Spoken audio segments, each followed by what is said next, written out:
हाँ जी दोस्तों, कैसे हो आप सभी। स्वागत है आपका मेरे यूट्यूब चैनल में। दोस्तों आप देख रहे हैं डीपी पाठशाला यानी डीएलएड पाठशाला।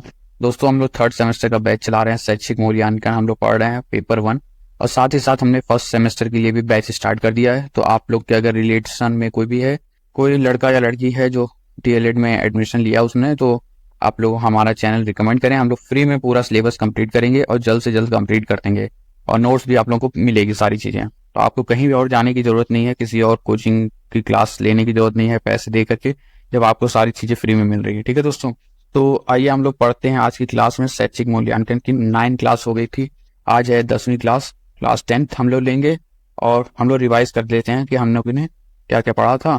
तो वो चीजें हो गई थी हम लोग की लास्ट क्लास में। आज हम लोग पढ़ लेते हैं क्या क्या टॉपिक हमें आज पढ़ना है। ठीक है दोस्तों, आइए हम लोग देखते हैं।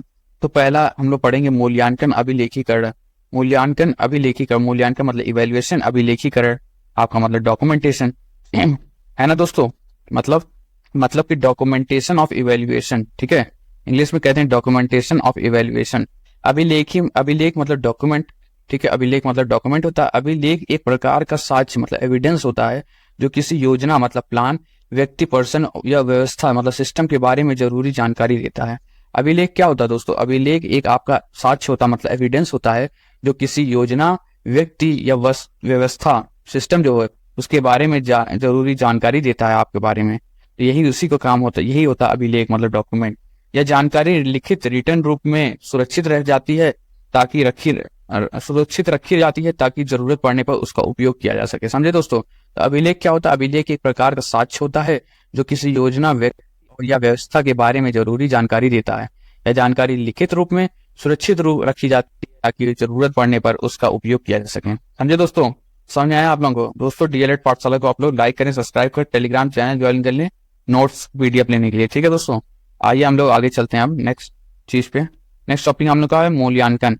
ठीक है, मूल्यांकन अभिलेखीकरण हो गया। मूल्यांकन में अभिलेखीकरण का महत्व, importance of record keeping in evaluation. अब मूल्यांकन में आपका अभिलेखीकरण जो हो रहा मतलब डॉक्यूमेंटेशन कर रहे हैं, एविडेंस बना रहे हैं, उसका महत्व क्या है, क्या महत्व है उसका रिकॉर्ड बनाने का मूल्यांकन में। तो पहला है, यह बच्चों की पढ़ाई और व्यवहार से जुड़ी सभी महत्वपूर्ण सूचनाएं को सुरक्षित रखता है। समझे? तो बच्चों की से पढ़ाई से रिलेटेड और उनके व्यवहार से, उनका क्या व्यवहार है एक दूसरे के ऊपर से जुड़ी सभी महत्वपूर्ण सूचनाएं, सभी महत्वपूर्ण इंफॉर्मेशन जो होते हैं उनको सुरक्षित रखता है, उसको स्टोर करके सुरक्षित रखता है। इससे मूल्यांकन की प्रक्रिया क्रमबद्ध, सिस्टमेटिक और संगठित मतलब ऑर्गेनाइज होती है। इससे क्या होता है? इससे जो इवेल्युएशन मतलब मूल्यांकन की जो प्रक्रिया होती है वो क्रमबद्ध तरीके से मतलब सिस्टमेटिक तरीके से, व्यवस्थित तरीके से और संगठित मतलब ऑर्गेनाइज्ड होती है। समझे दोस्तों?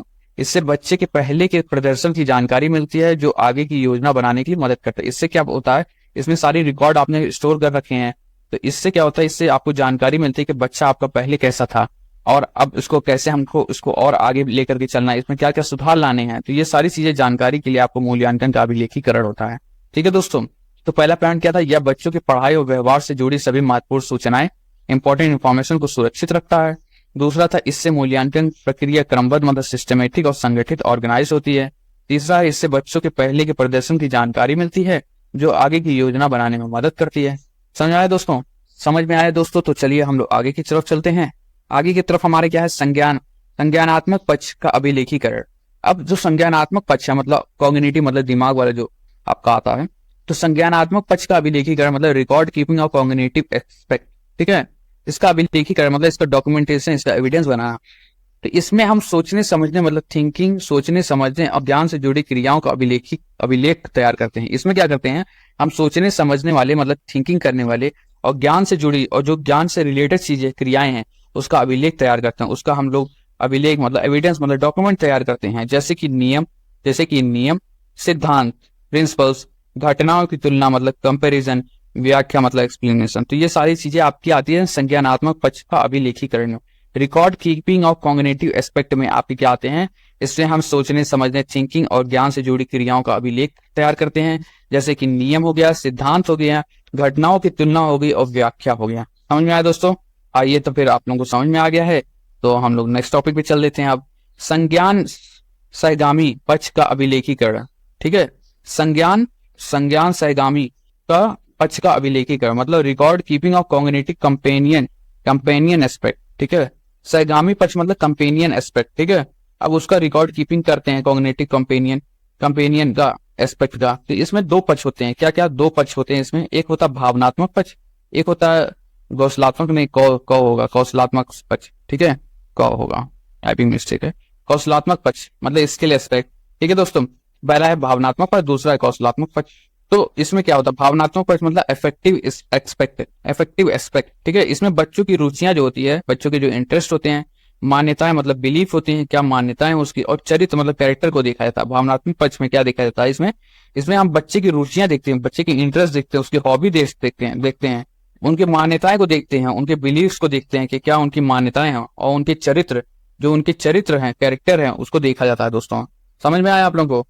तो ये सारी चीजें आपको भावनात्मक पक्ष में देखी जाती है दोस्तों। आइए फिर हम लोग आगे चलते हैं। भावनात्मक पक्ष के बाद में हम देखते हैं कौशलात्मक पक्ष मतलब स्किल वाले क्या पक्ष होते हैं दोस्तों, स्किल वाले क्या पक्ष होते हैं, इसमें हम पढ़ेंगे कौशलात्मक पक्ष में।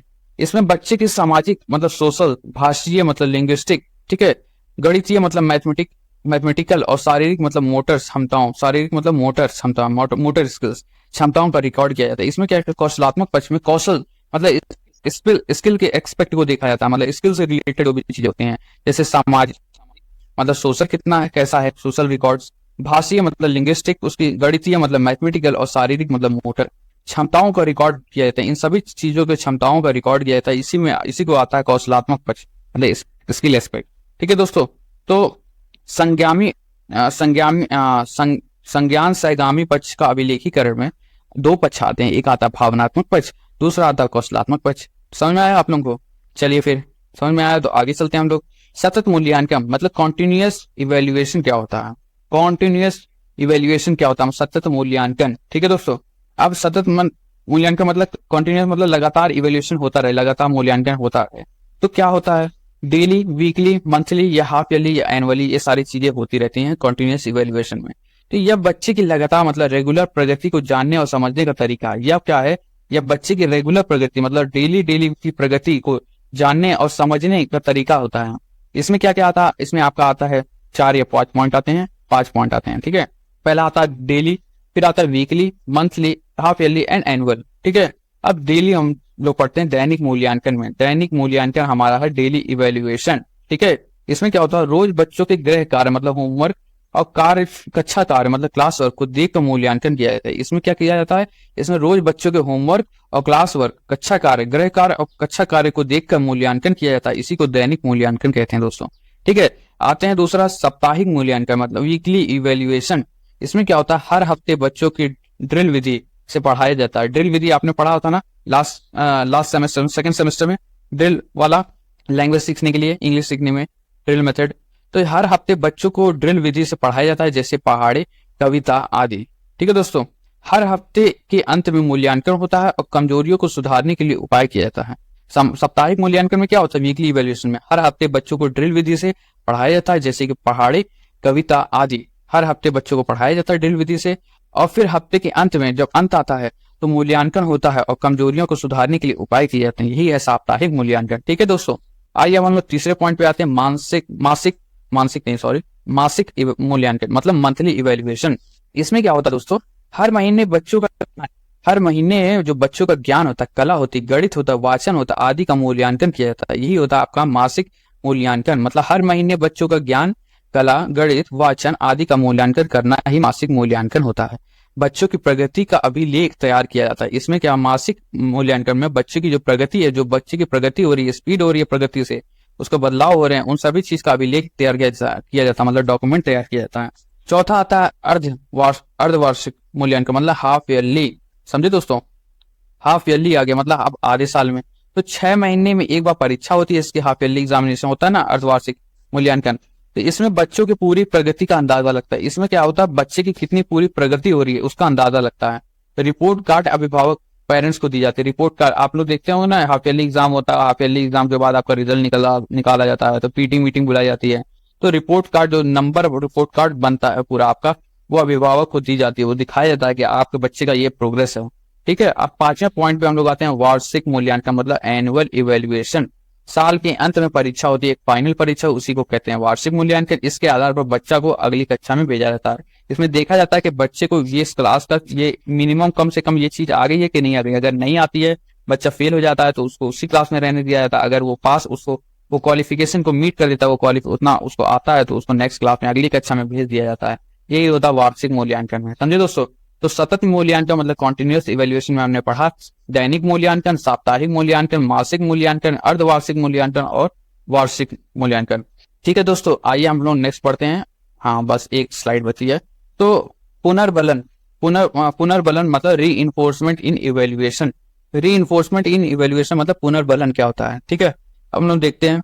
एक सेकेंड ट्रेन आ रही। जी हाँ दोस्तों, तो चलिए अब हम लोग देखते हैं पुनर्बलन जो होता है इवेल्युएशन, री इन्फोर्समेंट इन इवेल्युएशन पढ़ने। तो मूल्यांकन से बच्चे को पता चलता है कि वह कहाँ अच्छा कर रहा है और कहाँ सुधार की जरूरत है। तो मूल्यांकन से क्या पता चलता है कि बच्चा कहाँ अच्छा कर रहा है, कौन से एरिया में, कौन से क्षेत्र में उसका अच्छा है, किस में सुधार की जरूरत है। तो पुनर्बलन बच्चे के प्रोत्साहन मतलब मोटिवेशन देता है। री इन्फोर्समेंट पुनर्बलन जो है वो बच्चों को प्रोत्साहन देता है कि वो और अच्छा करे और वो और अच्छा करे, मोटिवेट करता है। जैसे उदाहरण, तुमने बहुत अच्छा काम किया, अगली बार और भी अच्छा कर सकते हो। ये क्या है, ये थोड़ा साफ रखना। इसमें आपने उसको बता भी दिया कि आप में क्या कमी है और उसको आपने मोटिवेट भी कर दिया। तुमने बहुत अच्छा काम किया, अगली बार और भी अच्छा कर सकते हो, लेख थोड़ा साफ रखना। तो ये क्या हो, ये आपका पुनर्बलन में आ गया, मतलब री इन्फोर्समेंट इन इवेल्युएशन। तो मूल्यांकन से बच्चों को पता चलता है कि वह कहाँ अच्छा कर रहा है, कहाँ सुधार की जरूरत है। समझे दोस्तों, पुनर्बलन से क्या होता है, बच्चे को प्रोत्साहन मतलब मोटिवेशन देता है कि वो और अच्छा करे। ठीक है, आइए अब लोग नेक्स्ट देखते हैं। उत्तर पुस्तिकाओं की व्यवस्था, आंसर बुकलेट जो होती है उसकी मैनेजमेंट मतलब उत्तर पुस्तिकाओं की व्यवस्था क्या है। तो परीक्षा से पहले सभी विषयों के लिए पर्याप्त कॉपियां तैयार रखनी चाहिए। परीक्षा से पहले जैसे आप लोगों का डीएलएड का एग्जाम होता है तो उससे पहले आपके सभी पर्याप्त जो विषय की कॉपियां हैं उनको तैयार रखी जाती है।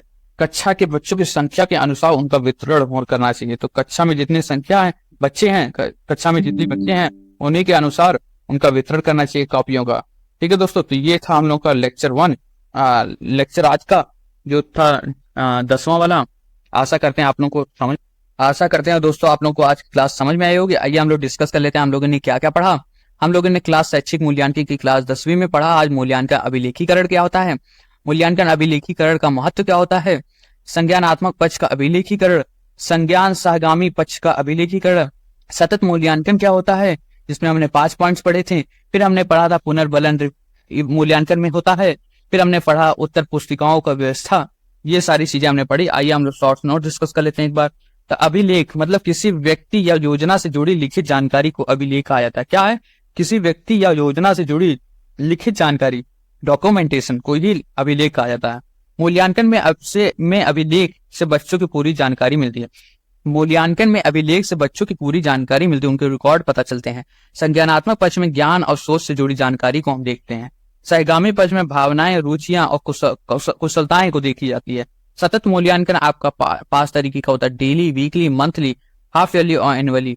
ठीक है, साप्ताहिक, डेली रोज, साप्ताहिक, मंथली मासिक, अर्धवार्षिक और वार्षिक।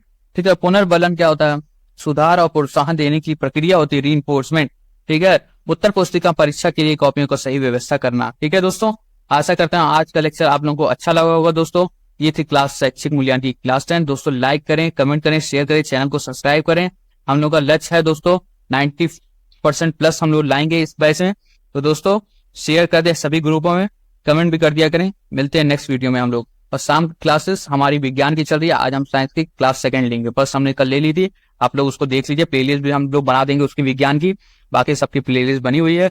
और दूसरी चीज, फर्स्ट सेमेस्टर का हमने बैच स्टार्ट कर दिया। आज हमने पहली क्लास ली थी तो उसको भी लोगों को शेयर कर दीजिए। ठीक है दोस्तों, मिलते हैं नेक्स्ट वीडियो में। Thank you so much, bye bye everyone.